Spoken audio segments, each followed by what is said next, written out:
do you go about creating a title for your social sciences dissertation that is narrow enough, that is specific enough, that's not too broad? You use my pick formula: people, issue or interest, context. In this video, I'm going to walk you through that, so stay tuned. If we've not met before, hi, I'm Dr Elizabeth Yardley. Now, in the 20 years that I've spent supporting social science dissertation students, I have seen some horrendous dissertation titles. Titles that were vague, fluffy, awfully worded. If you get your title wrong, it can lead to an unfocused dissertation that lacks depth and coherence.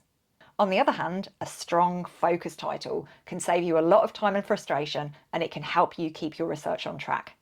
Your title is your shop window. It's the first thing that supervisors, examiners, potential readers are going to see, so it plays a crucial role in making a good first impression. So let's get right into it with my pick formula. A simple yet powerful framework to get you off on the right foot. The pick formula is a simple, straightforward method that's going to help you develop a specific but informative dissertation title. P, people, the group or population that your research is going to focus on. I, issue or interest, the specific matter, problem or topic that you're investigating. And C, context, the environment or situation in which your research takes place. Let's break down each component of the pick formula now and think about how you can apply it in your dissertation. So first up, people. Who is your research about? In the social sciences, your research will typically focus on a particular group of individuals. However, it's crucial to get super specific about who these people are. A broad term like people isn't going to cut it. You need to narrow it down to a specific group who share common characteristics. So, for example, instead of saying, what do people think of online education? You might refine this to be, what do first-generation college students think of online education? By getting more specific with this group of people, you immediately give your research more focus and more relevance. So here are a couple of examples. What do millennial women think about remote work? How do urban high school teachers perceive the impact of standardised testing? Before we get on to the next point, I want to hear from you in the comments. Who are your people? What group of people are you researching with? Could you get more specific about them? Let me know your thoughts, because it would be great to know who you're studying and if I can give you a hand to narrow that down to get a little bit more specific.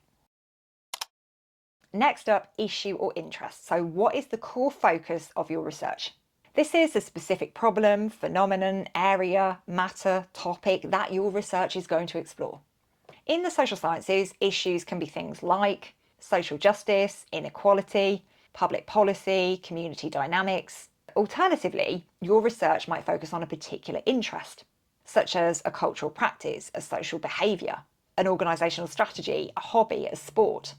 When you're thinking about your issue, ask yourself, what specific problem, what specific issue am I trying to get to? The more precise you are, the better. So let's draw on the examples that we used last time and make them more specific by adding an issue to them. How do millennial women perceive the work-life balance in remote work? What is the impact of standardised testing on teacher burnout among urban high school teachers? Next up, context. The final piece of the puzzle is the context. Context grounds your research in a specific environment, time period, or situation. This could be a physical location, like a city or a community, or it could be a broader context, like a particular industry, an online space, or a period of history. Adding context to your dissertation helps situate your research. It makes it more relevant and more accessible to your audience. It also enables you to take a much more meaningful, much more critical look at the relationship between the people you're studying and the issue or interest that you're looking at, because it draws a boundary around your study. So let's go back to our examples again and build in the context. How did millennial women perceive the work-life balance in remote work during the COVID-19 pandemic? What is the impact of standardised testing on teacher burnout among urban high school teachers in New York City? So can you see how we've put those titles together there? We've combined those different elements of people, issue or interest, and context. Next up, putting it all together. Now that you understand the components of the pick formula, it's time to combine them in a working title. A strong working title combines all three elements: people, issue or interest, and context. So let's go back to our examples and take a look at those three elements combined within each of them. So to take our first example, Our people are millennial women. Our issue or interest is work-life balance. Our context is remote work during the COVID-19 pandemic. And we might develop a working title, something like this. How did millennial women perceive work-life balance in remote work during the COVID-19 pandemic? In our second example, our people are urban high school teachers. Our issue or interest is teacher burnout. And our context is standardized testing in New York City. And we might come up with a working title that goes something like this. The impact of standardized testing on teacher burnout among urban high school teachers in New York City. Now, it's important to note that your dissertation title is not set in stone. As you get deeper and further into your research, you might find that your focus shifts or new elements start to emerge. This is completely normal.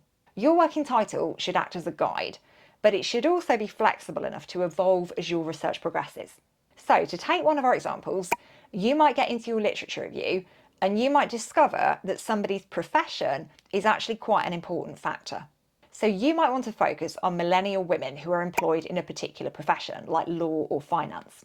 So be open to change, and remember that starting with a strong focused title that you'll develop through the pick formula, you'll be much better equipped to make those minor tweaks and adjustments further along the road.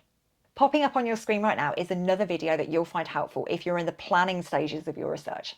It's all about aims and objectives, what they are, how to create them, and the video also includes some cheat phrases to use. So go and check that out. I'll see you over there.